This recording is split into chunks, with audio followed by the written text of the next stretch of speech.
একটা পান বানাচ্ছে আশা আমার জন্য, সুপারি দিও, জর্দা দিও, চুন দিও সামান্য, যাতে মুখ পুড়ে না।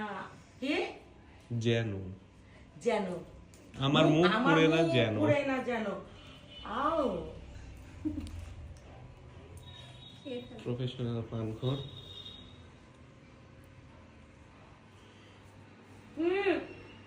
কি হচ্ছে সকালবেলা এগুলা?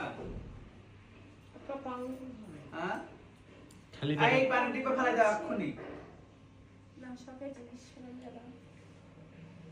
আমি তো বুড়া মহিলা বিয়ে করি নাই যে পান খাবে, আমার কাছে শখের জিনিস। খাবোই না তোদের পান, পান খাওয়ালো না তোদের বাড়িতে জোর করে খাইতে চাইছিলাম নাকি? জোর করি তো। আমার কি কি আছে, ব্যাগপত্র কাপড় চোপড় আলমারি তো বের করে দে, আমি চলে যাবো। ওই মনে এগুলো বাপের বাড়ি থেকে নিয়ে আসতে বাইর করে দিব, নিজের টাকা দিয়ে বানানো এগুলো ও সব। এটা তো তোর বাড়ি। হ্যাঁ বিয়ে করার পরে তোর দিমাগ বেড়ে গেছে।